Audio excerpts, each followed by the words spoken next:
mondial waaw galgal waaw sur TFM. bi may galgal ak kan. ñun ak ñeneen ak ñeneen. waaw des fous là c'est bon. kon les fous du foot. les fous du foot bon ça si vous voulez voir les ça c'est les fous du foot. les fous du foot man mii yaa koy diriger yow tam bu ñu fi nekk ñuy diriger nañ ko. technique football de am naa ko te mën nañ cee wax. avec le plus fou des animateurs. c'est ça c'est bon ça me va. qui ne sait ça rien me du va foot mec. non y a la technique du foot. bon gars yi yorante bu ñu commencé à suivre. On l'a fait, relever le défi, on l'a fait, we did it, c'est la fête du football, on l'a fait, gis na mondial bi.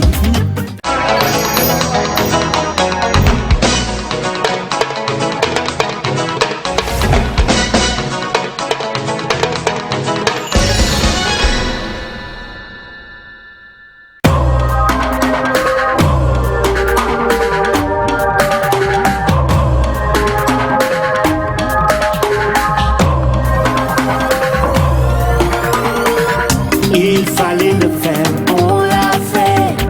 Relever le défi, on l'a fait. We did it, we did it. bienvenue merci beaucoup jërëjëf mbokk yi jotaay bi xam ngeen ko parce que jot ngeen ko teewlu ci télévision Futur Média ñu ne mondial off li ngeen dul gis yëpp ñu war koo waxtaanee ak suñu façon yi bopp parce que coupe du monde bi ñëpp xaj nañu ci ay surprise yu bëri nag dina ci am wax dëgg fa yàlla ñu ànd ceeg ñoo xam ne danañ waxal sénégalais yi waxal seen bopp jàngat li nga xam ne nii mooy coupe du monde bi rawatina bu Sénégal bu ñu sañoon bu ñu koy tàmbali mbégte lay doon waaye nag yàlla moo dogal Sénégal défaite la tàmbalee compétition bi ma nekk fekk nag l'expert les experts sax lay wax ndax ñoom ñaar xam naa ni du ñu neex jubóole parce que avant match bi xam naa ni position yi bokkuloon bu maa ngi lay nuyu dalal jàmm. maa ngi lay fay Ablaye Cissé bon dafa mel ni dama sangoo glace fu mu nekk nii ndox bu fees ak glace parce que waaw défaite bi moo ma xaw a kii quoi. moo ma xaw a abattre mën naa seede sa enthousiasme avant match bi mon Dieu Charles dalal jàmm. waaw di dalal jàmm waaw waaw émission am na loo xamante ne jàll na maintenant moom jeex na il faut passer à autre chose doo toog di maigrir yi maanaam di souffrir si défaite boo xamante ne jaar na fa ba pare donc du tax nga yaakaar ni yomb na ci nit ñi génn ci def rek jàll dem.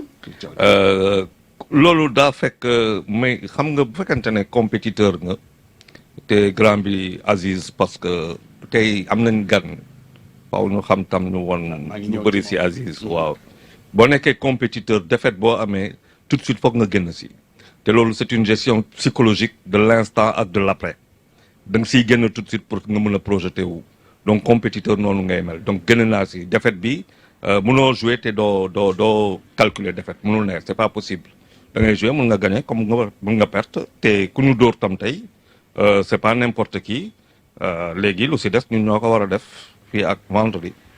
bon c'est vrai mu ngi dox suñu xel quoi mais dis donc Aziz.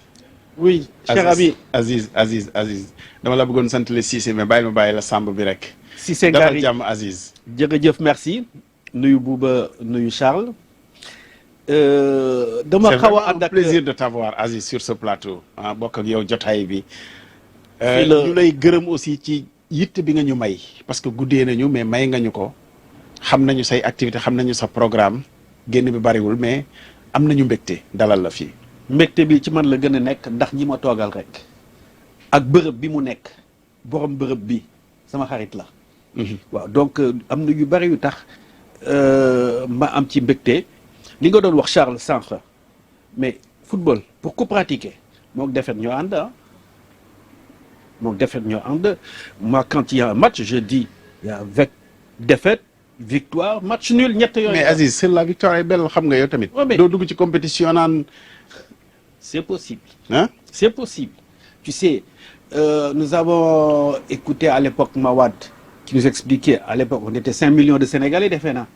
Il y a 5 millions de Sénégalais, il y a 5 millions d'entraîneurs. Ku ci nekk am na noo koy gisee noo koy jàngee nga jàpp ko foofu rek man noonu laa ko gisee. on va quand même faire un tour de table rapidement ku nekk nan nga seetaanee match bi c'est-à-dire match bi ritualisé nañu ko préparé nañu ko Bouba match bi dans quelles conditions nga ko seetaanee. waaw man maa ngi ko seetaanee ci liggéeyukaay ba ci régie bi avec tout le monde on était peut-être 20 personnes ci benn salle comme d'habitude man bu may seetaan match sama position day dépendre si lan moo xew ci match bi bu gars yi amee corner dama toogoon ci suuf parce que pour man bii bi foofu la doon jógee parce que fu De Ligt nekk ak Van Dijk moom je pense que da ngay yaakaar ni bu corner ñëwee man pour man foofu la bii bi doon jógee donc bu corner ñëwee ma toog ci suuf parce que pour man sama position bu may toog day déterminer issue kii bi action bi c'est dans la tête en fait à chaque fois que ma toog ci suuf bii du am donc finalement bu corner wala balle arrêté amee damay toog ci suuf parce que pour man foofu la bii bi doon jógee wala voilà bu ñuy gagné foofu la ñuy gagné mais c'était compliqué parce que boo teniree presque ay 75 minutes wala yooyu finalement da ngay gëm ni à la limite match nul day am quoi donc c'était quand même loolu moo tax mu xalam demoon na bay neex mais voilà mooy loolu. 2 bari na quand même non. mais 2-0 bari na quand même. waaw bëri na waaw. Bouba daf may niroog genre sportif yi nga xamee ne fi mu toog sax di tëb wala dem stade di tëb loolu lay niroo wala di yuuxu. non waaw fas déggoo mën a def. waaw loolu ngay niroo lu nekk dinaa ko def par rapport ak voilà exactement et pour man dafay mel man maay douzième gaynde bi sama position day fànq ay but day indi ay opportunités donc voilà c'était compliqué. Charles, tu as regardé le match dans quelles conditions. Comme Bouba. Au bureau maa ngi nekkoon bureau madame Sarr toog seetaan ko foofu madame Sarr ak ñeneen ñu fa newoon tranquillement seetaan match nag ak ay jigéen yu toog muy kër ga soxna si toog ngay seetaan match ak moom ñaari match ngay seetaan te ma toog may dund ñaari match amul action boo xamante ne dama doon génn tout le temps parce que seen stress moo gënoon rëy sax stress bu match bi lu nekk ñu ko fay yuuxu mais bu may seetaan tam match ga mooy Aziz dafa am lu mu wax nga xam ne bu may seetaan match ba plus muy dem plus may xool suñu projet suñu plan bu ñu indi plus may ne dajj ba sa fin ba lay doon donc tranquillement laa ko seetaan ba pare nangu dajj googa da nga koy nangu parce que football dafa am yoon man nangu ko parce que pour man c'était important manière bu ñuy jouer contre Hollande moom ma ëppaloon solo que résultat bu ñuy am contre Hollande te ci manière gi wax dëgg yàlla ku ko seetaan sa xel day dal. ah bon. waaw yow match bi sa xel daf ci da nga ci génn sa xel dal ci. bu baax a baax a baax. Bouba. bon xel bu dal peut-être que c'est trop dire parce que seetaan naa aussi démb Équateur voilà ay nit yu ñuul lañu comme ñun ils sont vifs. kon am doole calcul yi commencé na. mais bien sûr calcul so fu mu ne nii yaa ngi calculer su ma match nul ak kii su ma gagné fii donc du yomb et puis pays organisateur bu ñu perdee seen premier match ils ont été presque humiliés hués et tout ça nit ñi di leen ñàkkal fayda wala dara donc deuxième match bi dañuy ñëw teg seen bakkan pour un peu sauver l'honneur donc dañu foog ni final bi moom mooy contre Hollande mais à la limite la défaite contre la Hollande était à la limite prévisible bu ñu waxantee dëgg rek parce que quand même une équipe qui n'a pas perdu depuis xaw ma ñaata at ak dispositif ak kii bi ñu am effectif bi ñu am c'était peut-être prévisible du ñu ne voilà bettuñu parce que quand même bu ñu waxantee dëgg maa ngi ko doon wax keroog vendredi rek may wax que ni ñun ay outsider lañu et boo gisee déroulé match bi quand Depay bi mu duggee ci biir terrain bi t'as vu que peut-être que ñoom ñoo ko tey sax beneen énergie la indi les remplaçants ont fait la différence. mais Qatar bi mu pertee dem 2-0 on s'est tellement moqué la planète entière s'est moquée de ce Qatar là qui n'a perdu que par 2-0 ñun finalement on prend 2-0 on voit ça comment. moo tax il faut ñu gagner contre Qatar parce que bu dee dañ lay ñaawal parce que yaa organisé am défaite koo gagné dañ koy gën a ñaawal xam nga loolu dafay compliqué donc contre Qatar man tiituma ci Équateur tiituma ci bon quand même y a eu quelques blessés ça me fait un peu peur ñu commencé am ay blessés nii mais c'est pas évident ba pare li ma jàngaat leneen ci match bi mooy coupe du monde expérience daf ci am solo munoo am na yenn joueurs yoo xam ne même bu ñu amee talent ni coupe du monde c'est autre chose nga jékki-jékki rek tu te retrouves ci pelouse bi ci coupe du monde c'est pas évident expérience ci loo gis rek dafa am solo. évidemment on reparlera de Sadio Mané Aziz li ma bëggoon ñu taxaw ci mooy. waaw avant match bi vrai dëgg fa yàlla bariwul woon ñoo xam ne amoon nañu jiixi jaaxa ñi mënoon xalaat sax défaite. parce que peut-être que du woon naagu ci suñu côté mais wóolu woon nañu suñu équipe de telle sorte que foogoon nañ ni dañ ci génne avec un résultat positif au moins un match nul quand même. Je suis d'accord avec toi hein mais est-ce que dans le monde am na lu ëpp passion football je ne pense pas mais je pense que bu fekkee ne jot nga pratiquer tu t'attends à ça wax dëgg yàlla man bi ma koy seetaan défaite c'est possible match nul c'est possible mais nag c'est se ressaisir avec cette défaite comme dit Bouba les calculs ont commencé li ma xaw a tiital mooy 2 buts d'écart bu doon benn but d'écart je serais beaucoup plus parce que goal average bi daf ciy compter. Donc et c'est ça qui est la chose la plus importante mais c'est bon que sénégalais yi wóolu nañu seen équipe ñun ñëpp wóolu nañu suñu équipe mais nag football la de. football la c'est tout est inquiétant possible. c'est inquiétant qu'on n'ait pas marqué de but Charles. loolu moo tax foog ñu xoolaat inquiétant parce que boo xoolee suñuy attaque lu ñuy def lépp. bu ñu ñëwee ba nga xamante ne dernier tiers du war a dugg ci surface fa dugg combinaison yi foofu dootu fa amati te équipe mun nga football pour bañ a encaisser mooy moom lañ tànn option boobu lañ tànn mais football pour dugal dafa laaj nag créativité ak sañ-sañ. gagné sax foog ngay dugal quand même. waaw mais loolu dafa doon ADN équipe day am ADN googa. léegi yow lan mooy suñu ADN équipe suñu ADN coupe mooy taxawaay su terrain moom am na ko bu taxawee si terrain nga xam ne kii c'est pas n'importe quelle équipe c'est l'un des matchs yu gën a intelligent du point de vue tactique tactiquement lu ñu indi Hollandais yi pendant 80 minutes dañ leen jaaxal léegi ñun c'est dans la reconversion si biir lan ngay transformer boo ko yaa ngi àgg dans le dernier si biir carré ba fa nag le magie disparaît magie fa la manqué ñenn yi fa ngay gis certaines limites objectives loolu nag mu doon liggéey boo xamante ne moom la ñu war a absolu parce qu'on n'a plus le choix faw que léegi contre Qatar ñu nangu dugg si surface bi wala génnee leen par des combinaisons pour dem si caax yi te loolu beneen projet la mais c'est une équipe boo xamante ne on verra que le prochain match Hollande du yomb ce match bi physiquement athlétiquement c'était du très densité bu bëri c'était très haut niveau. Est-ce qu'on a vu le même match que Charles? mais est-ce Charles, que après match bi Bouba est-ce que réccu am na ci wala am Charles on dirait que moom moo gagné match bi ah parce que buy wax Sénégal da nga yaakaar ni. non mais boo demee ba dem ak équipe ba 80 minutes ah c'est presque 15% de temps bi tu es obligé quand même benn instant nga gëm ni da ngay dem jusqu'au bout loolu moom en fait bu doon dañu teeloon jël but wala premier mi-temps ñoom 1-0 wala ñu dugg 50e minute mais dem nañu ba benn moment et puis dafa am benn période boo xam ne am na bi tiiru Idrissa Gana Gueye bi. boobu c'était quand même moment boobu yaa ngi naan est-ce que du ma ko lonk benn 1-0. donc c'est tout à fait normal man leneen lu ma aussi xoolaat seetlu ci match bi mooy. footballu tey aussi dafa am réalité. on a un vrai problème avec les coups de pied arrêtés c'est-à-dire que y a pas un tireur sax attitré. xam nga corner coup franc suñ ko tegee xam nga un joueur qui ne tire jamais de coup franc ni de penalty ni de corner ci équipe am Idrissa Gana Gueye équipe yi mu nekk. du am benn palpe arrêté ñu jox ko. du moom mooy tireur bi. donc il nous faut un joueur boo xam ne de métier tireur la parce que dafa am solo parce que aujourd'hui fi football toll ni balle arrêté yi dafay bëri te il faut c'est des opportunités. donc quand même on a une équipe boo xam ne ñun ay sahéliens lañ dañu njool te équipe nationale du Sénégal dañuy peine pour dugal ay balle corner ak coup franc suñu amee balle arrêtée da ngay gis que ni en fait c'est approximatif c'est vrai que am na équipe yoo xam ne bu ñu amee coup franc bu jege mais da ngay foog ni penalty la parce que soit ñu dóor ko direct ñu transformer ko wala danañu combinaison yoo xam ne kañ ñu bëgg a teg bal bi ci bopp bi danañ ko fa teg.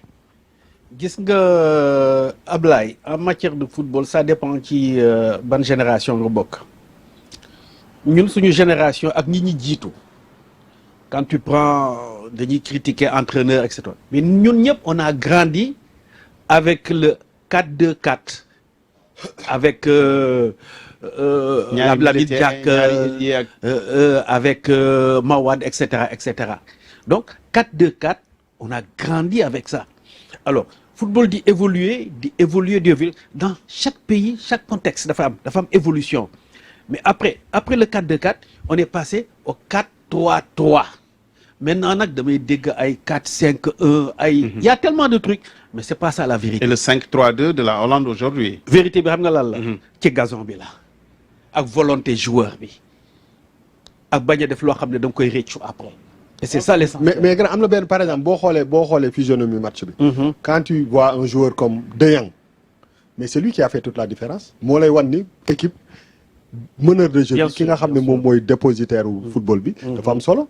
cette passe là bi mu joxe pour gars yi dugg c'est la même passe def na ko il y a 2 semaines fële si. Barça donc exact tu sais que booy seetaan match bi da ngay xam ne lii ça c'est du métier moom laa lay wax donc dañu am benn ay lacunes yoo xam ne ci footballu tey daf fi am solo te donc si sélection aux joueurs yi dañu war a ay profil yoo xam ne ñun Sénégal bu fi nga am na ku fi nekkoon Henri Saivet xaw ma. bi mu fi nekkee la ñu gëj a am sax genre c'est compliqué. On n'a pas amuñu ay tireur de corner wala coup franc c'est un vrai problème boo xam ne par exemple nga génne tu sors nu mu tudd Crépin mais il faut beneen meneur de jeu boo xam ne mooy téye bal bi di ko dawal dugalal le jeune là Matar Sarr au moins dina téye bal bi di ko joxe mais boo dugalee Bamba Dieng dugal Jackson dugal c'est pas des meneurs de jeu en fait c'est des avancantes ñuy excentré wala dara donc xam nga. Ça nous amène à parler bien entendu de ki nga xam ne xel yëpp yaakaar nañ ni manqué woon na quand même tey Sadio Mané c'est-à-dire que peut-être entraîneur bi teel na xam ni Sadio bokkul ñu yaakaar ni constituer na équipe boo xam ne peut-être pas remplacer Sadio Mané mais constituer une équipe boo xam ne dina mën a jouer ensemble pour faire face aux défis est-ce que Charles l'option c'était de remplacer Sadio Mané auquel cas est-ce qu'on a un homme pour remplacer Sadio Mané ou fallait composer une équipe pour faire un bloc d'ensemble. waaw man suma conception football mooy équipe bi mooy mën ko gën a aay. mooy. mën équipe bi. l'équipe est plus forte que le joueur le plus fort. d'accord am na joueur yu porte équipe de. dama ne suma conception. waaw moom gis-gisam. mais am na équipe yoo xam ne dafa am koo xam ne mooy porter équipe bi. encore une fois conception la. à partir de ça boo jëlee Allemagne dafa gagné ñaata coupe du monde mais équipe bi moo ko gagné. Le concept de l'Allemagne mooy que l'équipe est plus forte que le joueur le plus fort. waaw loolu mooy concept Allemagne. ouais tout à fait d'accord. mu gagné ñaata titre c'est-à-dire le football concept la yow da ngay am sa concept sa am sa philosophie indi ko Sadio Mané n'est pas là faut pas en parler il n'est pas là. Qatar nu fay jouer contre Qatar lan la ñuy teg ci terrain ba pour que buuba lu muy wax loolu nu mën ko gis mais pour nga mën a gis loolu.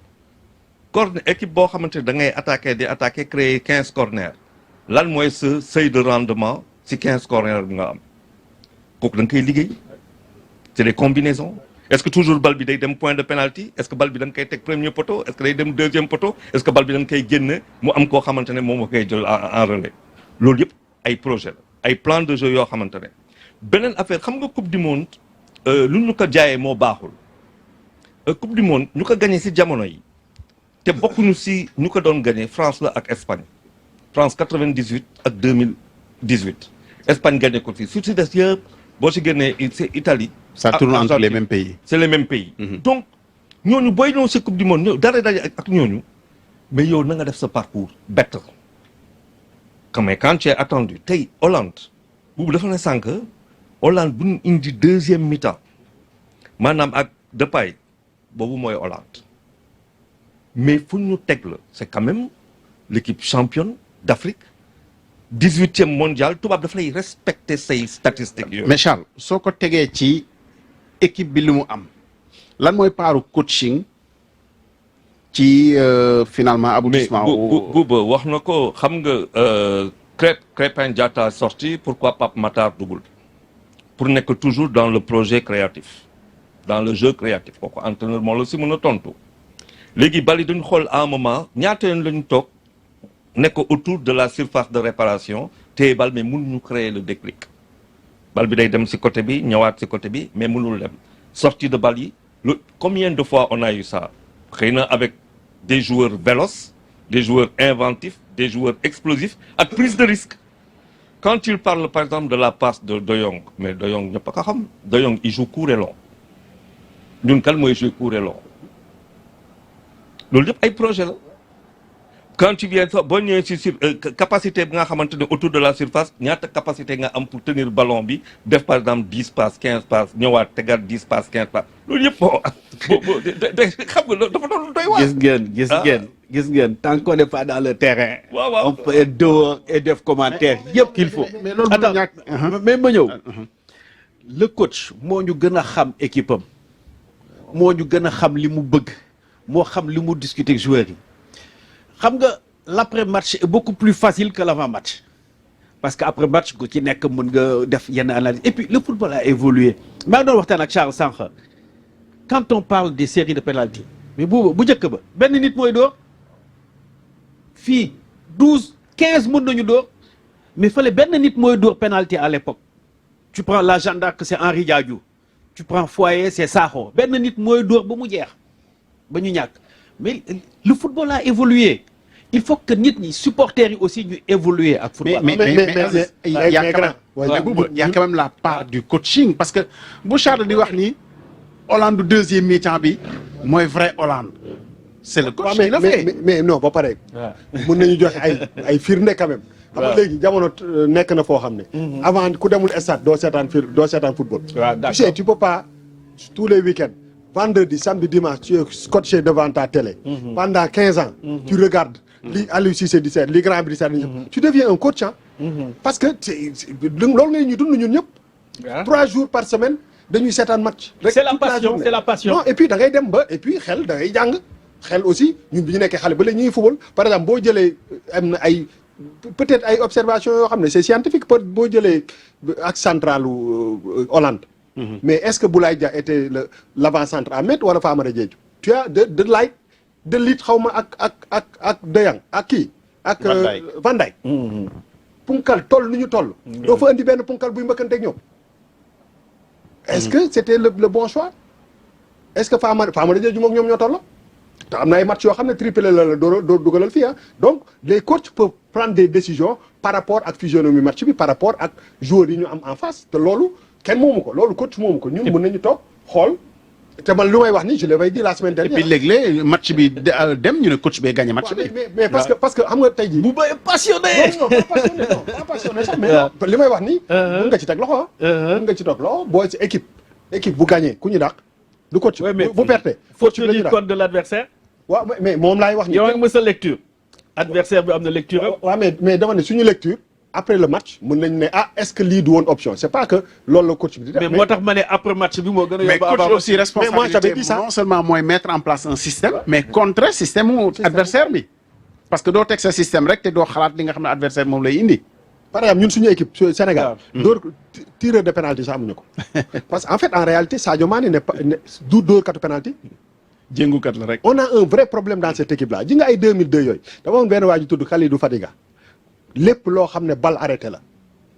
si moom la nekk te loolu ça faisait toute la différence. il traverse le terrain de gauche à droite mooy tiré. soo amul nit buy lay concrétiser action occasion yu mel noonu ça ne sert absolument Sadio Mané day kii nu mu tudd Ismaïla Sarr xam nga ni day dugg day provoquer défense day am coup franc donc tu as 10 15 coups francs ci match bi mais mun nga def 3 4 5 match munoo ci dugal benn mais c'est un problème. c'est un problème il faut le problème là il faut ñu xool ko il faut ñu commencer peut-être le jeune Pape Matar Sarr là c'est là où il faut quand même lui donner plus de confiance parce que on a besoin de quelqu'un boo xam ne day teg bal bi su ko dóoree ñu xam ne dóor na ko. et puis Aziz je pense que spécificité yi Bouba wax dëgg la parce que am na action boo xam ne Crépin moo ko am. ñi doon seetaan ñëpp fi ma ko seetaanee nous aussi on était à la rédaction. ñi ko doon seetaan ñëpp dañu xalaat benn joueur su ko amoon dem na Mbappé mu leer la ni moom jàkkaarloog défenseur mooy bës ko dem na mais kii dafa jiitu. pratiquement sax taxaw xaar défenseur parce que xamul fu muy dem finalement je pense que spécificité yooyu aussi. oui mais foog ñu tenir ci compte ci équipe bi. quand tu parles de Mbappé li muy raté ci occasion moo ëpp li muy. oui mais entre autres aspects la ñu wax rek. technique. mais xam nga Bouba football dafa métti dafa jafe defe naa rôle entraîneur mooy li gën a jafe mooy li gën a métti ca la. il faut que de temps en temps qu'on soit un peu indulgent. et avec l'entraîneur mais on dit ce qu'on pense rek. waaw mais je sais qu'on l'est ma ne passion bi passion bi mooy entraîner mooy li ma waa doon wax rek y a 5 millions d'années ku ci nekk am na lecture bu muy am ak ni mu koy gisee yow ni nga koy gisee peut-être Charles gisee wu ko noonu moom gisee wu ko noonu. kii waaw mais grand est-ce que loolu c'est bu nit yi di wax loolu est-ce que loolu c'est propre aux Sénégalais wala c'est partout dans le monde. c'est partout dans le waaw monde. mais gis nga est-ce que ñun ñi am opportunité dem seetaani stade match en Europe ngay toog ni seetaan Paris di jouer ak City daaw. mais waxuma la passion mais c'est-à-dire que saaga la ñuy def. pour te dire que les gens aussi dañuy xool gis ay pic et puis. mais moo tax ma ne tout à l'heure est-ce que dans la vie il y a quelque chose bu ëpp passion football man xaw ma ko. waaw football ci ngay dégg lu nekk ca ngay gis lu nekk. ñun suñu problème yu ñu mën a wax suñu problème joueur mooy lead bon on a un leader adduna ñëpp xam ko mu doon lu mu doon mais pourquoi il est devenu c'est un leader technique mais au niveau lead technique lu bëri des na on a un excellent collectif moo xamante ne si bu ñuy défendre bu ñuy taxaw c'est excellent 80 minutes yi Hollande xamul fu muy jaar benn lumière la am mooy teg bal bi dans le dos des joueurs xam nga pourquoi dans le dos parce que derrière c'est plus de 1m90 c'est près d'1m90 dañuy 10 bal dans le dos la leen teg loolu c'est des lectures mais le vrai problème am c'est un problème de lead maanaam tey problème de lead. c'est-à-dire qu'est-ce que tu appelles par problème de lead mooy problème de décision je prends la décision le joueur qui prend la décision mooy les joueurs de rupture man maay jël décision nga par exemple boo jëlee Crépin faut que jeu bi mu gën a musclé faut que ce soit boo jëlee par exemple suñu couloir boobu avec comment dire Sabali il faut que mu musclé c'est pas musclé c'est pas un jeu musclé booy jouer contre équipe yu mel nii ça va athlétiquement dafay am beneen lead bi mooy boo ñëwee dans le dernier tiers nga téye bal ga kan mooy déclenché ban joueur moo am sañ-sañ dina bay def 1 2 3 quitte à ce que ma perte ballon bi léegi nag c'est lay projet de entraîneur bi nag fa lay commencer parce que aussi boo war a yéeg jël ay risques te le repli te combien de fois on a eu ces situations yoo xamante ne Hollandais ils se sont retrouvés en moins de 4 secondes devant nos buts bëri na Hollandais de raté De Jong raté na ils ont raté ñu nekk si kaw ñu contrer ñu en 4 secondes ñu jàkkaarloo ak góol. mais est-ce que loolu dal na xel ci boo dajeeg équipe boo xëy na bu gën a tranchant bu gën a efficace. non mais attention dama ne contre ban équipe la contre Hollande la man xam nga tey dama xool seetaan match bi 80 dama ne bon affaire bi buy am c'est vers la fin parce que affaissement blessure des joueurs parce que blessure aussi attention blessure joueurs yi dafa déstabiliser équipe bi ah. mais les Hollandais ci seen bopp. ils étaient pas rassurés hein. Ils étaient pas rassurés. boo gisee jeu bi tout le jeu. Mais ils étaient pas surtout première mi-temps. j'ai l'impression que parce que Hollande dóor nañu c'est la meilleure équipe non. Non, avant ça personne n'a pensé que la Hollande était la meilleure équipe quand même de ce tournoi. mais pourquoi ak ay 80e minute wala yooyu 70e minute on commence à être fatigué je le disais l'autre fois mais on a une équipe boo xam ne 50% wala plus de 50% ci banc de touche la ñuy toog.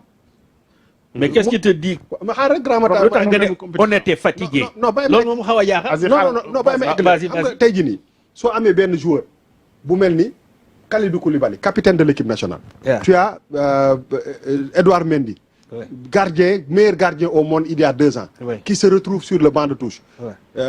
Kalidou Koulibaly qui se retrouve sur Nampalys Mendy. C'est-à-dire que un joueur qui n'a pas de compétition pendant 3 mois 4 mois du entraîne nga am une semaine de préparation pour dem mondial mais au bout de 80 minutes mais tu es mort compétition dafa am donc je pense que.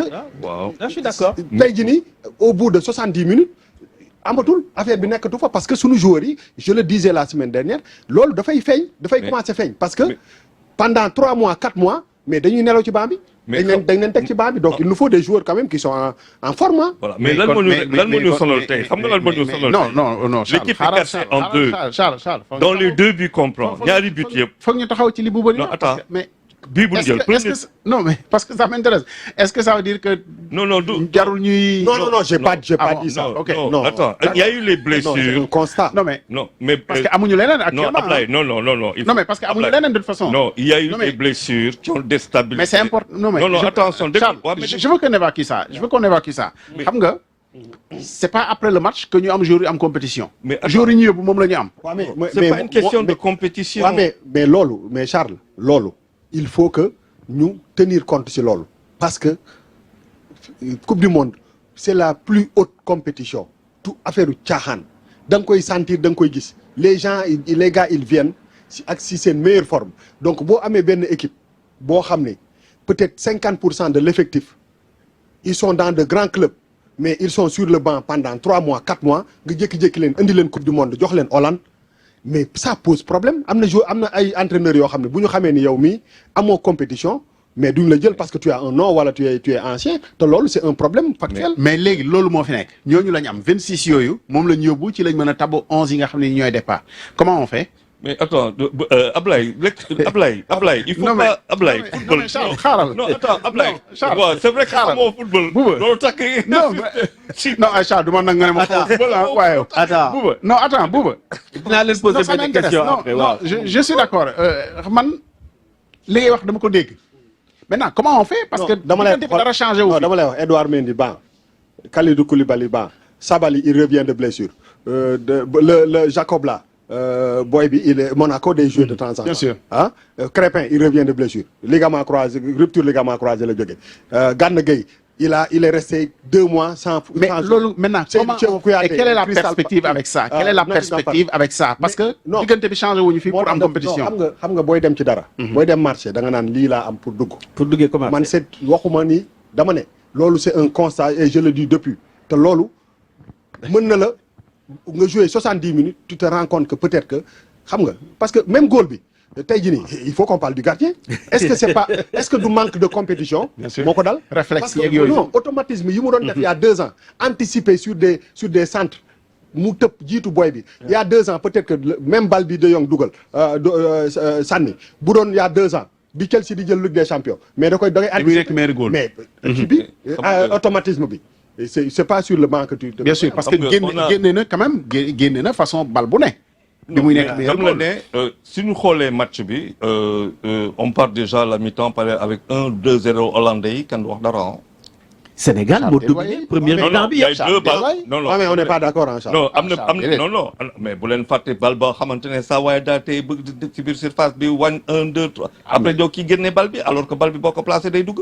boo ko placé di dugg. Charles, non, attends, suñu défenseur ko génne ah. loolu moom occasion la moom. non mais suñu défenseur ko génne quand même. non c'est ce que non mais dafa tardé si bal bi. ah waaw mais non attends football loolu tax ma ne la football ñun bu ñu xoolee fait de jeu moo am Abdou Diallo dafa blessé dafa doon peser sur son couloir mu blessé kii blessé Cheikhou Kouyaté blessé il pesait ñu changé dispositif dañ jël ay milliers yuy aspiré lu ñuy yéeg marquage ci kaw la leen def pour obliger gars yi téye bal bi ci kaw ñu commencé Hollande mënul xalaat un seul instant que Sénégal dina ñëw taxaw ci kaw Hollande xalaatu ko mais kooku c'est déjà très et 80 minutes ñu sonal leen sur 2 balles sur 2 benn bi dañ tëb milieu de terrain bi teg ko derrière sur la défense. waaw loolu donc voilà dañu réduire espace ba teg ko dans la défense ci biir loolu nag mais kooku kuy seetaan match moo koy gis. Ah, mais Charles est-ce que gars yi bi ñu demee bi ñu eggee 70e minute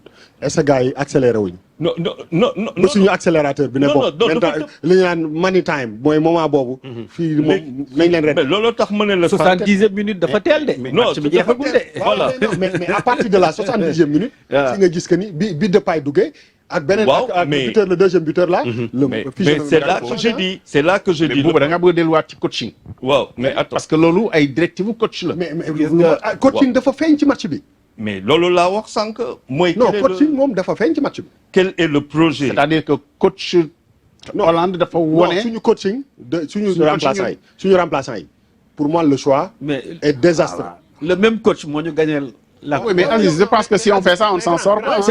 parce que c'est que je. parce que xoolal. xam nga ñan nga toogal waaw xam nga ñan nga toogal waaw. da nga toog ak ay nit yoo xam ne bi ñëpp bañee ne Aliou Cissé du dem fenn waaw. dañuy jël seen téléphone waaw. ak seen kii dem ci internet bi ne ku fi wax Aliou Cissé dara da ngay kii on ne parle pas du coaching mais du coach benn ngi nii coach. waaw. et puis Aziz et puis waa léegi. Aziz exemple yi ci àdduna bi.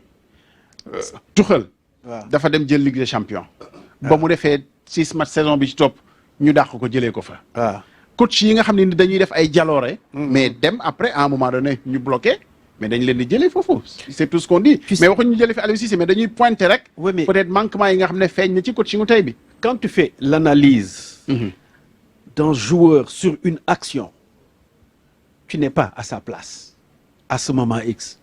moom moo la ko gën a bëgg a dugal Aujourd'hui, si je te pose une question, tu auras du mal peut-être à me répondre. Ah, tiens. La poitrine fait partie du football. Qu'est-ce qu'on peut faire avec la balle, avec la poitrine? Amortir ah da nga Ak lan? amortir de ah da nga paas. non poitrine day dugal sa bal. man dugal naa da ngay amortir da ngay paas. Pour nga waaw ñu ñëw deuxième. oui Pour nga amortir ko. lan ngay def pour nga poitrine looy day def. dugal bi. Attends. gonflé. mais Aziz ñu am nañ technique bu poitrine de. Ah kon yow am nga ko. ah mais bien sûr. Kon yow am nga ko. ah oui. Mais nag l'analyse du football au moment où la personne le footballeur est là billaay moo la gën bugg a dugal moo la gën bugg a réussir action bi mais il faut que ñu am tuuti tolérance. waaw mais il faut Voilà. ça veut dire Ouais. il faut leadership football dafa am leadership xam nga lan la dafa am niveau yoo xamante ne boo ko agul coupe du monde day feeñ wala ligue des champions régularité par exemple dans la ligue des champions lu muy jox joueur léegi ñun par exemple au niveau de l'équipe de notre équipe nationale ñaata joueurs ñoo def ligue des champions par an Plusieurs. chaque année nañ xool non quand je dis ligue des champions ba demi-finale ba kii nañ xool ñaata joueurs la ñu daaw ils étaient 2 Sadio Charles, dans Mané la ak Moulay proportion mondiale quand même. non attends bëriwul déglul aussi, non hein. attends déglul Y en a, hein. non attends ça veut dire c'est le niveau où tu joues niveau bu ngay jouer moom rek nga mën a reproduire mën nga étinceler si benn match am lu ngay créer mais le niveau dans la régularité dans la profondeur kooku moom moo lay topp tey boo toogee nga xool hollandais yi kan moo déclenché fan lay football Barcelone c'est qui Barcelone c'est quoi Barcelone nga ñëw nga xool yeneen joueur Van Dijk c'est qui Van Dijk c'est nga xool nga wax sànq quand tu parles tout à l'heure de Mendy sur lequel vraiment on peut s'attarder effectivement defe naa Mendy war nañ si taxaw mais kan mooy Mendy fan lay football nga wax sànq Nampalys wala Edouard. moo pare ak Mendy ban nga wax. góor gi wala Nampalys gardien de but nga pare nga ñëw Cheikhou kii comment il s'appelle Koulibaly fan lay football fan la jógee fan lay football il a aussi quelques petits soucis donc ci biir ils ont tous des soucis. loolu laa wax donc ça veut dire que régularité boobu moom ngay indi mais parce que Sénégal c'est quand même une grande équipe. waaw mais Charles non la vérité mais Charles boo jëlee Bamba Dieng il a fait benn match defe naa ci et demi. Ouais. ça pose problème. mais loolu laa lay wax. c'est-à-dire que honnêtement xam nga boo toogee 6 mois footballoo ñu yóbbu coupe du monde laa lay wax contre Hollande mais pour nga mën a toj dafay metti. mais est-ce qu'on s'est vu trop beau en fait dans cette mais compétition moi c'est mon sentiment. est-ce qu'on s'est vu trop beau non pour mais Bamba Dieng bu duggoon daal di taal champion d'Afrique. mais non mais est-ce que li fi par nekkoon exemple, est-ce que li fi nekkoon suñu statut champion d'Afrique moo fi nekk ba léegi wala quand même faut réviser non mais non faut réviser il faut pas- non mais non mais parce que il faut nga comprendre champion d'Afrique c'est fini. Hollande 8e lañu ci classement bi ñun 18e lañu. ñooñu man techniquement ñooñu mën xam nga tam mais buuba bu doon loolu dañuy jël mais premier bi classement mais non bëgg sa équipe c'est pas si automatique que ça bëgg sa équipe du tere nga wax dëgg Hollande bi ñuy commencé la défaite bettul kenn mënoon na nekk match ni mën na bu doon ñun ñoo gagné Hollande surprise la Hollande gagné ñu di surprise dëgg la yàlla bëgg man de walaay bert na ma man de Ouais, man de xëy na man non c'est non xëy na conception supporter bi laa et Bouba pour te dire et de quelle manière xam nga football c'est ay fait perte si ay fait mais 80 minutes ñooñu dañ jaaxle. on va parler de Loolu mooy Sénégal la Qatar dans quelques minutes kan Diallo haddu ko nganduda dañuy dem Fouta rek ayca Fouta Tooro. et ci ñu xool après ñu waaj wax ci match bi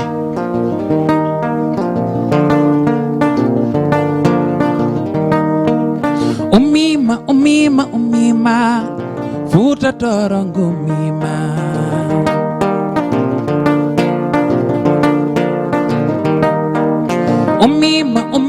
umima rewɓe Fouta ngumima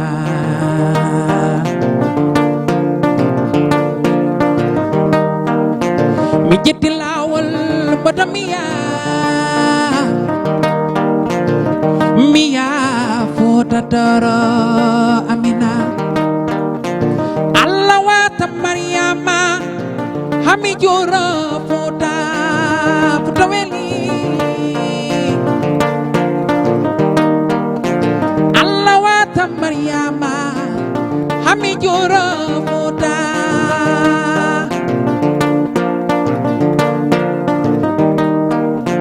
mi ƴetti lawol mboɗo miya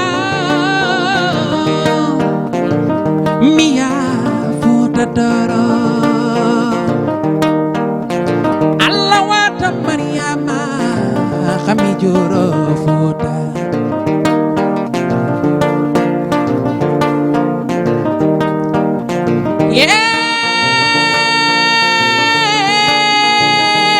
Yeah Futa Toro Futa Welinan Padanabe Futa Welinan Nyanganabe Futa Welinan Nyum Masinatara Futa Welinan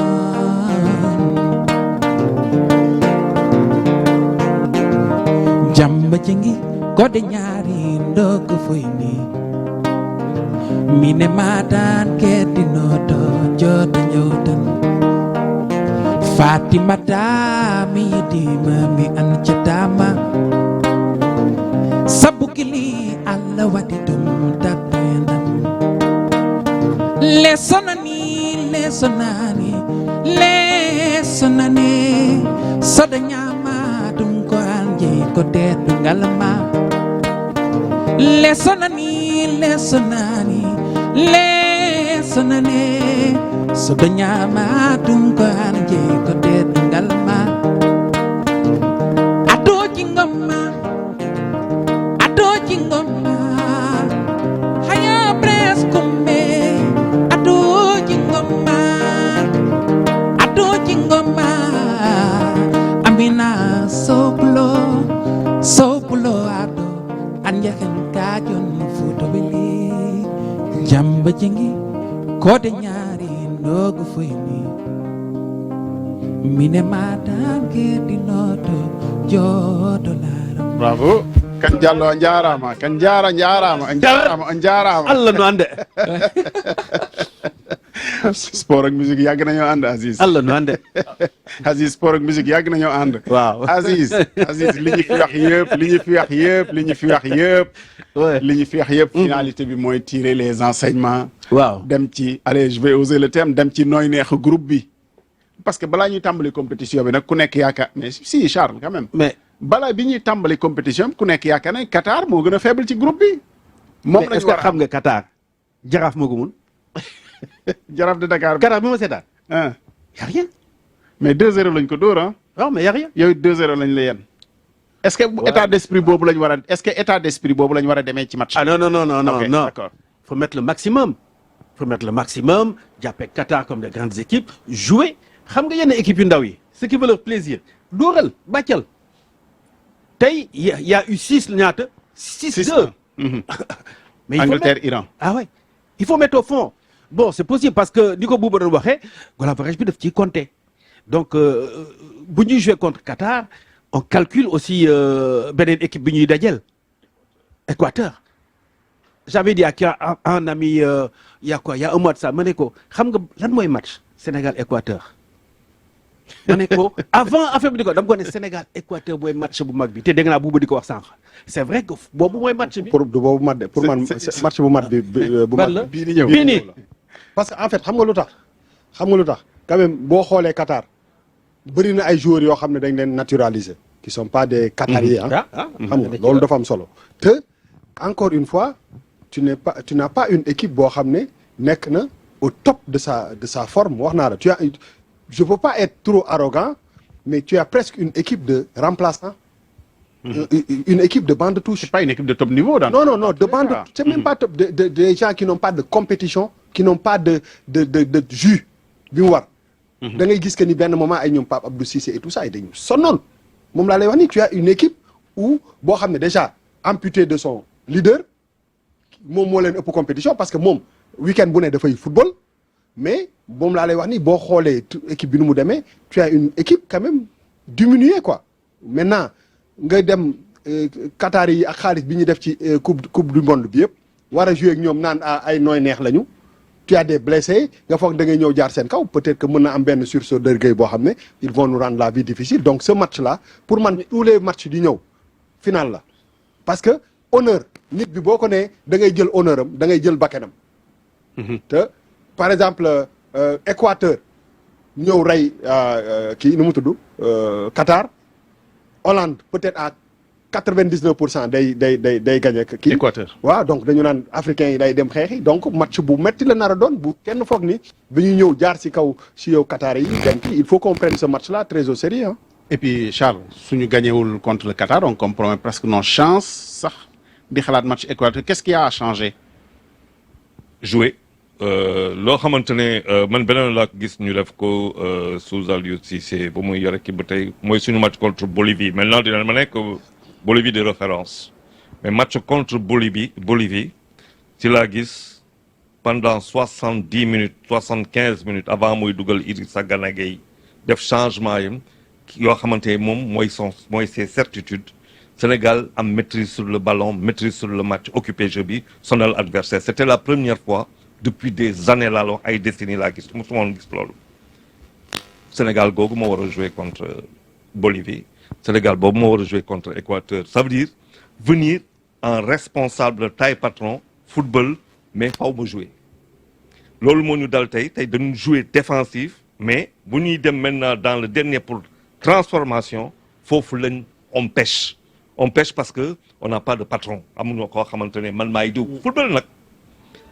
égoïsme daf si am boo gee les grands noms yu ngay dëgg yëpp c'est des égoïstes yaa ngi wax tànk Mbappé mais Mbappé il va foncer dina la gis mais moom daa bëgg a dugal loolu moo ñu manqué ce sont ces joueurs là en attaque am nañ ko si défense am nañ ko si digg bi parce que boo xoolee Nampalis tey yuuxu rek la def terrain bi yëpp mu ngi koy yuuxu boo xoolee Cheikh Kouyaté il a fait un énorme match mais on n'a plus besoin que de ça maintenant devant léegi devant c'est quoi devant c'est est-ce que c'est Crépin wala est-ce que c'est Pape Matar loolu ay question la et loolu si c'est moo am réponse que lan ban projet la bëgg ñëw est-ce que Ismaïla Sarr la course folle toujours la course folle est-ce que peut-être faut pas que mu yéeg à un autre niveau ba mooy Suisse lu mu tudd tranchant tueur ñëw jeexal match loolu yëpp donc ça veut dire que chaque joueur maintenant doit prendre un peu plus de responsabilité pour finir te loolu derrière assuré milieu ba ça va être difficile ñu tegaat les mêmes du ma gis tey. Il y a des joueurs qui ont marqué des points ou que se sont cramés dans ce match-là. Alors oui on y va Bouba. Cheikhou Kouyaté. oui. Mais ils sortent sur blessure a priori. waaw mais non mais dama la bëgg wax que ni vraiment Cheikhou Kouyaté même le jeune Jacob là bi mu duggee xaru na. aussi Sabali. toujours égal à lui-même. un peu déçu de Crépin et de Ismaïla Sarr il a quand même créé beaucoup suñu opportunité yam yëpp moom moo ko créé. malheureusement en deuxième Boy Bamba Dieng mënoon na ko delloo 1-2 boobu. appel boobu nit du liggéey loolu yëpp nga bëgg ko jël sànni ko da nga koy delloo. donc automatisme yooyu yëpp c'est de manque de compétition. J'ai fait le ratio ci li nga wax il y a plus de déception que de. ah ben oui que de satisfaction. par exemple je ne retrouve pas le Kalidou Koulibaly bu ma xamoon je pense que am na lu des tuuti parce que bon le banc psychologiquement ça joue Mendy déçu quand même il faut mu yeewu parce que am na yoo xam ne moom même deuxième but bi je trouve que bon c'est le gardien mais deuxième but bi aussi faxas bi mënoon na pour man faxas bi mënoon na gën a excentré quoi que joxaat ko passe décisive la gën a nuru ko qu'autre chose donc je pense que voilà quoi maintenant je pense que quelqu'un comme Crépin ak Pape Matar Sarr c'est à eux de prendre leur responsabilité ce sont ñoom ñaar ñoo fa nekk ñoo xam ne mën nañu xam nga kële ailier la excentré la kii Ismaïla Sarr ñii ci digg bi la ñuy nekk ñaar ñooñu ñoo mën a téye bal bi parce que football 10 daf ci am solo kuy distribuer daf ci am solo ñoom ñooy distributeurs yi ñoom ñoo war a jël seen ay kii responsabilité dawal bal bi joxe passe décisive yi gars yi tal Aziz, Mais Crépin, le rôle qu'il a joué aujourd'hui, c'est ce qu'il joue dans son club à Monaco. Hein? Et il fait pas une Même saison, position il fait pas une saison mais extraordinaire à quelquefois, Monaco Alpha, quand même. Hein? Et c'est un supporter de Monaco qui vous le dit. Il ne fait pas une très belle saison à Monaco. Je suis d'accord, mais il a joué à son poste. Ouais, mais bon, il n'a pas été top. Alors, ça tes peut satisfactions, arriver dans ce Aziz, Man, tes top et tes flops, comme on dit. c'est peut-être, comme il l'a dit, Kouyaté.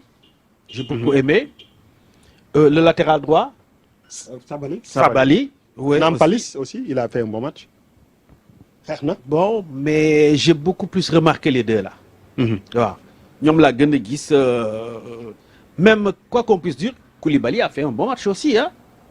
Il a Il fait n'a un pas bon été match. décisif quand même. Hein. Oui, mais il peut pas être décisif alors qu'il y a des gens devant lui. À tout moment. Peut-être moom ay transversal. Il n'a peut-être pas été le patron de cette défense-là qu'on bal attend. ñaari bii daal yëpp ci axe bi la jaar te ñoom ñoo nekk ci axe central bi donc tu peux pas dire que Ouais. on peut pas dire que def nañu ay match Il n'a pas été... quand même. Charles, mais oui, bu Aziz. fekkee ne jël nañu benn but ça veut pas dire que l'axe a mal joué bu ñu jëlee 2 buts wala 3 buts sax ça veut pas gars yi aw ci axe bi ça veut pas dire qu'ils ont mal joué. Mais ça veut pas dire non plus qu'ils ont très bien joué. Mais c'est le mais responsable bit moom responsabilité. Ah déedéet c'est tout le monde ça commence l'avant-centre avant-centre bi la war commencer. Donc c'est tout le monde ah. Man, le top, c'est le jeu. 80 minutes, le jeu. Le flop, c'est encore le jeu.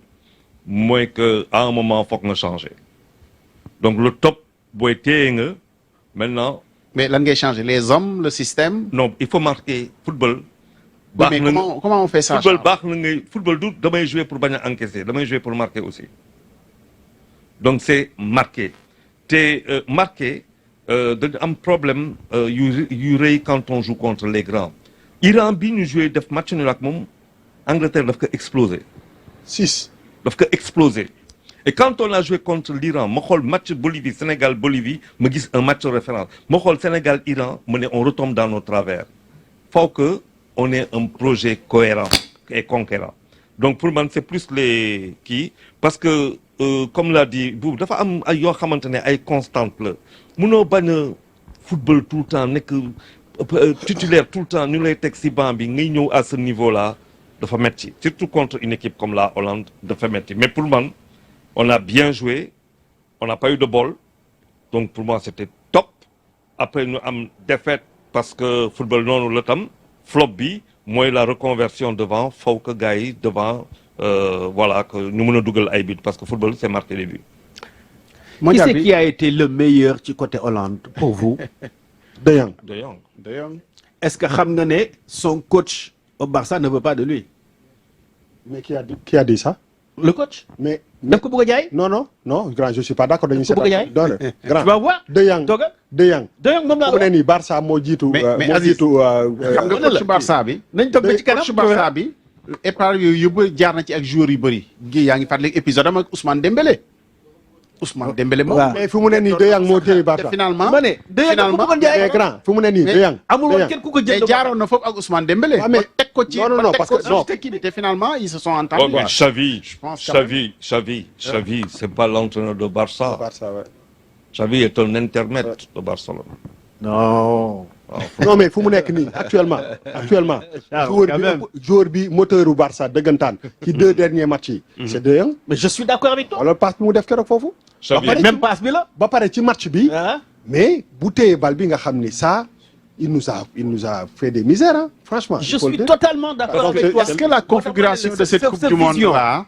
Sa vision mën na bañ nekk vision coacham ci boppam. mais grand on ne parle pas de son coach on parle du match d'aujourd'hui quand même on parle du joueur aussi. non on parle de la performance du joueur Alors, ce soir est-ce que la configuration de cette Coupe du Monde, qui se déroule en pleine saison, est-ce que ça a plutôt tendance, si c'est un khalat, à favoriser les équipes qui ont des joueurs compétitifs, qui ne sont pas encore usés? Parce que d'habitude, dans tu fin de saison, on est en plein dans la saison, dû à beaucoup de choses, Covid, ligne fait au Qatar aussi. Est-ce que ça va plus favoriser ces clubs, notamment les grands, comme on dit, ils ont une compétition dans le vrai, et pour le moment, ils se sont affirmés quand même. mais championnat yi sax balaa ñuy ubbi pré-saison day am compétition moom compétition la il faut être compétitif Prêt. mais bu déggoo man la 4 mois yaa ngi toog jouer benn match nga jouer ko après ñu indi la peut-être que yow yaa fa nekk mais il faut pas s'étonner bu fekkee ni ce joueur là n'est pas performant mais joueur du tëdd noppalu tëdd ci kii lu sedd naan noppalu naa léegi damay kii il faut être compétitif loolu la parce que boo nekkee ci milieu de saison au moins muscles yi roode nañu tu as tes automatismes am nga sa ay repères et c'est ça qui fait toute la différence tey jii nii boo xoolee Angleterre 6 buts lañ dugal ñan ñoo dugal Arsenal ñoo jiitu fële booy Chaka ji nga ni muy dox ji nga est-ce que gis nga football ay c'est Angleterre parce que il dañu am tey xam lu ñu wane que équipe bii dafa am compétition c'est des joueurs qui jouent 2-3 fois par semaine.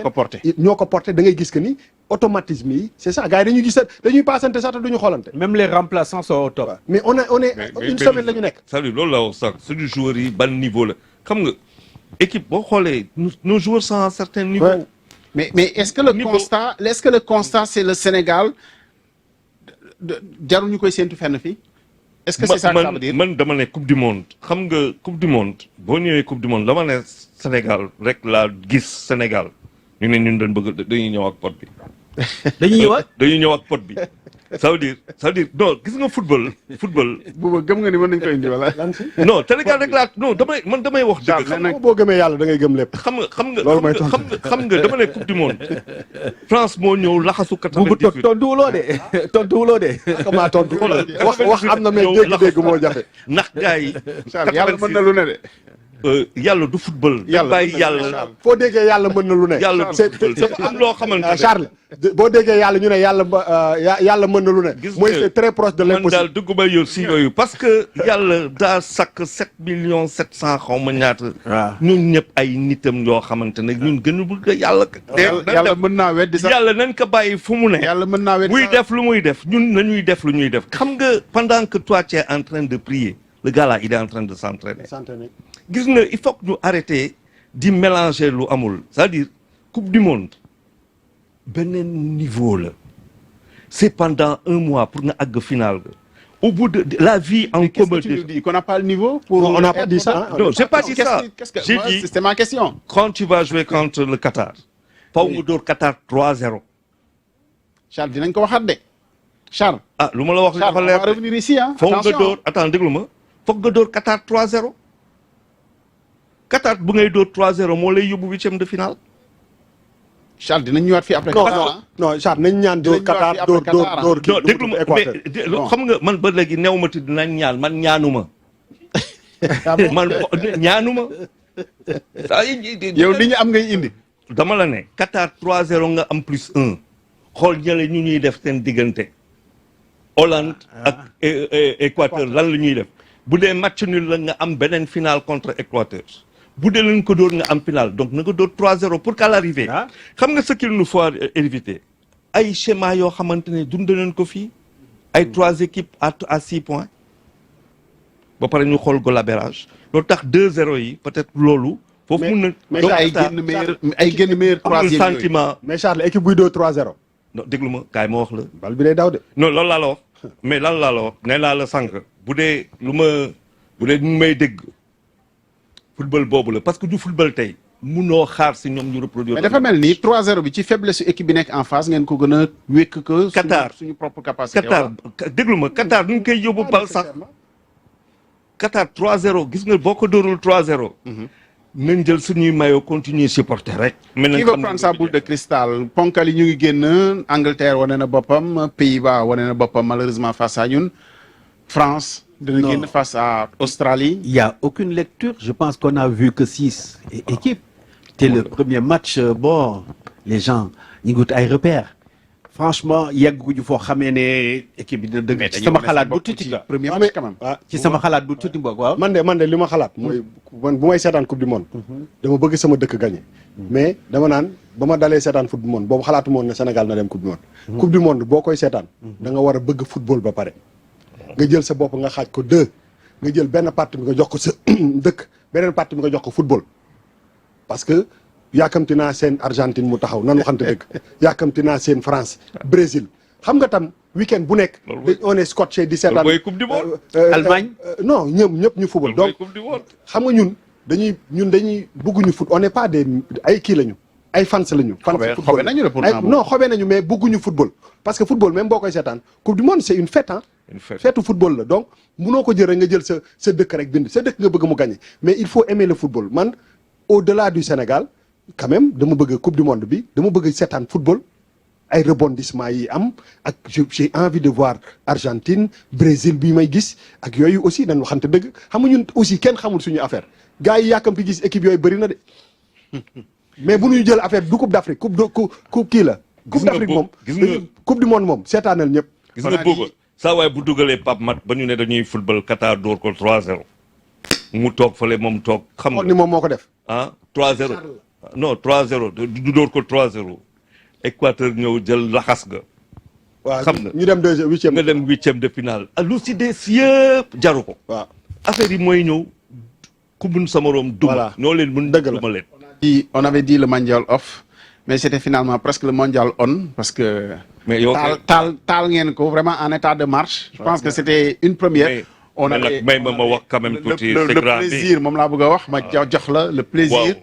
d'avoir été ici avec quand même mais nag wax le premier vainqueur de la coupe du président de l'Assemblée nationale au Sénégal oui. bi ñu ko institué ak léegi avec l'US Gorée. J'ai eu cette chance, waaw. Aziz coffre bi nekkatu fi c'est comme Charles yaa non, Charles yéen a du xaw a tout, yem du tout. Charles tey dañ ko jox ay ngeleju xam nga mais bi mu tegee dënn bon buuba xaw na ko kii quoi xam nga ah bon ku ma gis football daal moom. mais buuba moom benn lonkam bi la am mais buuba nee na 10 la moom loolu moo jaaxal. lonk bi ngeen gis ci xam nga yaa ngi ne sànq 4-2-4 ma nekkoon 8 wax ko léegi wax lan mooy 8. ah non mais huit moo doon nekk mais diggante kaay ma 10 bi ak 6 bi grand yi. kii xam na football la parce que bu koy dégg mu wax boobu ba léegi Ouais, xam mais na football. moo daan nekk grand yi diggante temps 10 bi ak 6 bi mais grand yi temps yi ñu daan football ak léegi bokkul de. non non quand tu prends l'équipe nationale du Sénégal échec. dama la jox benn exemple tu prends l'équipe nationale du Sénégal nga jël Louis Camara milieu terrain nga jël Louis Camara Louis Gomis ñoom ñaar ñoo doon joué bu ñu joué wul ñu dugal Chita Saliou Cissé mais mus nga gis 3 yooyu joué ndoo musul am. mais non sama xalaat mais dama lay wax leneen est-ce que tu Moo sais tax que ma ne kii 4-2-4 est-ce que tu sais que kii marqué na Diego Maradona. non ah bah mu nga. j'ai eu la malchance. grand nu mujjee ah mais nu kan ak kan moo doon joué ba mu marqué Diego nañu wax nu mujjee non pour dire nañu wax nu mujjee ba pare c'était un match entre le Stade d'Abidjan et Boca Junior voilà c'était waaw nu ça mujjee 5-3 ok d'accord 5-3 ñoom ñaata nga ñoo saraxe grand yow défenseur nga woon. kan man waaw. je vais t'expliquer j'ai toujours joué milieu de terrain j'ai toujours été milieu de terrain depuis junior ak ñoom Jean-Dominique Valera et cetera 6 wala 8 attends mais Non, boobu ma ñëw à l'ancienne. 6-8 doon na nekk ñaar yëpp ok c'est contre Vita Club du Zaïre dañu nekkoon entraînement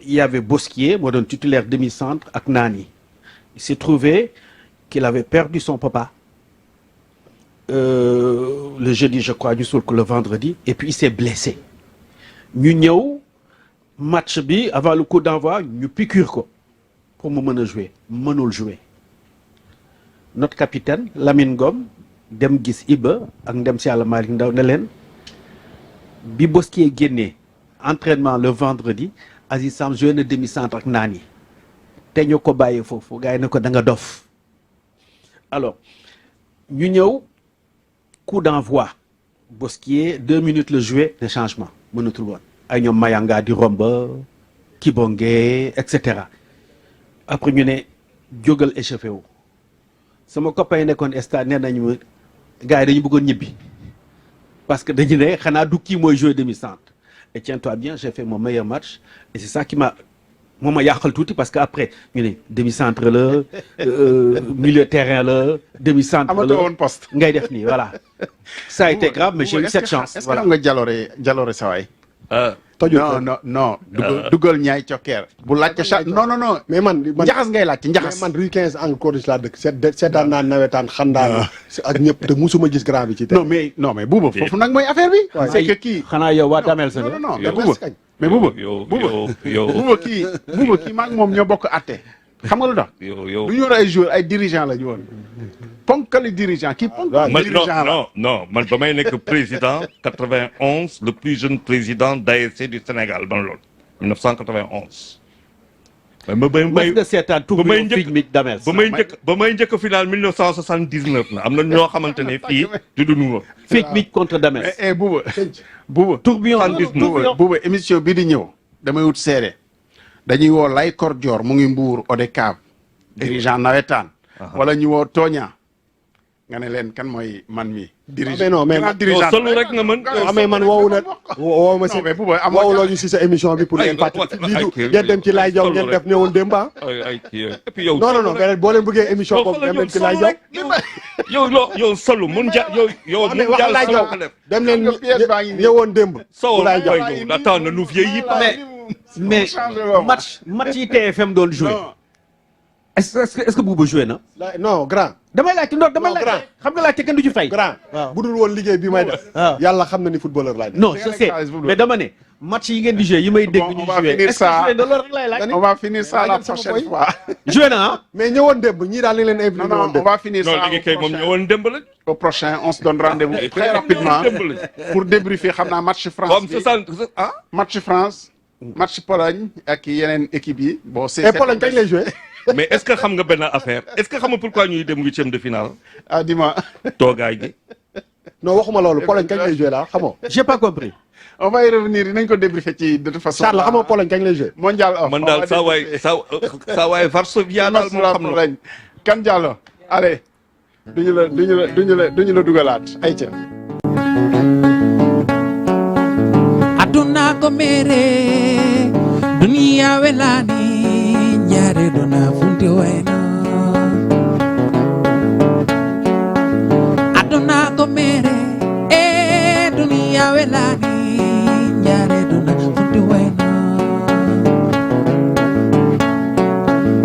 subhanallah subhanallah subhanallah alaji mama layla lala Mamadou Moussa Alaaji Mamadou Moussa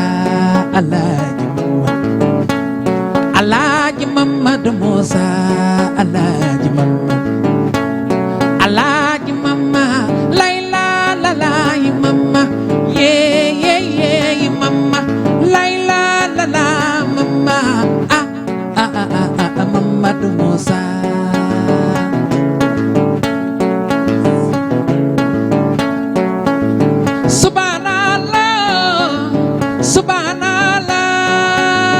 subhanallah alaaji mama layla lala Mamadou Moussa bokel sunima dara sunima dara xale yi be Mamadou Moussa alaaji Mamadou Moussa dama ñaay nana dama ñaay nana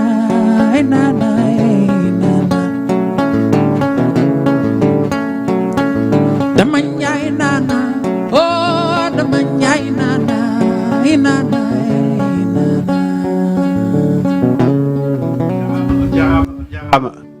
Jarama. merci beaucoup. Kan Diallo merci kontaan nañu ci sokk bi gunge ñu ci suñu premier numéro mondial off ñu lay ñaanal it yàlla barkeel li nga xam ne yaa ngi koy def teg la ci yoon.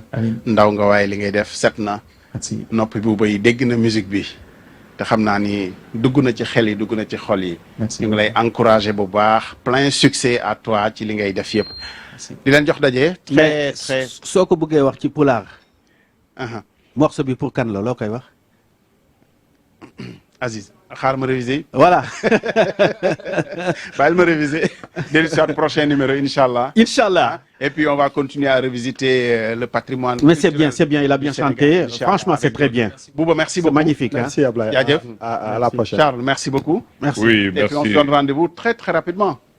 Inch'Allah, très rapidement pour la victoire. Voilà. Yadjef. Et le match du Sénégal, c'est quand?